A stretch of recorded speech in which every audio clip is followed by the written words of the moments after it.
Islamic revolutionary guards core এর প্রধান commander major general Hossain সালামি বলেছেন, ইরানের উন্নত অস্ত্র ও দক্ষ সশস্ত্র বাহিনী দেশটিকে শত্রুদের আক্রমণের মোকাবেলা করতে সক্ষম হবে।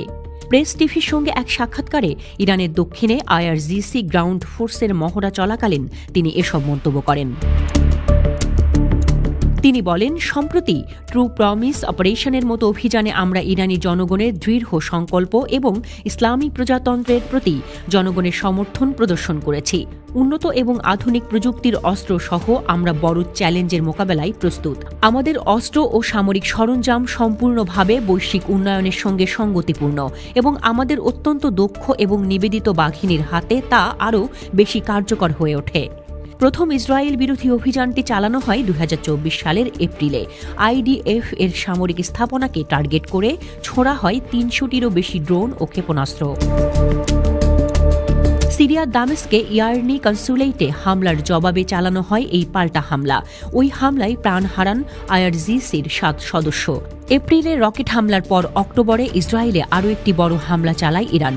এবারের টার্গেট সামরিক ও গোয়েন্দা স্থাপনা। হামাস প্রধান ইসমাইল হানিয়েহ, হিজবুল্লাহ প্রধান হাসান নাসিরুল্লাহ এবং IRGC কমান্ডার আব্বাস নিফরুসানের হত্যার প্রতিশোধ হিসেবে চালানো হয় দ্বিতীয় এই হামলা। চুপ করে থাকেনি ইসরায়েলও, চালিয়েছে পাল্টা হামলা। তেহরানের একাধিক সামরিক স্থাপনা লক্ষ্য করে চালায় হামলা। এ হামলায় ব্যবহার করা হয় এয়ার টু এয়ার মিসাইল, যা আন্তর্জাতিক আইন এবং জাতিসংঘ সনদের স্পষ্ট লঙ্ঘন ছিল।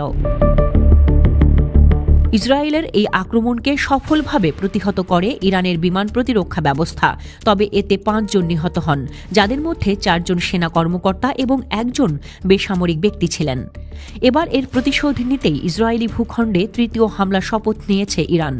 তবে ইরান হামলা চালালে আরও উত্তপ্ত হয়ে উঠবে মধ্যপ্রাচ্য পরিস্থিতি, এমন শঙ্কা জানিয়েছেন বিশ্লেষকরা।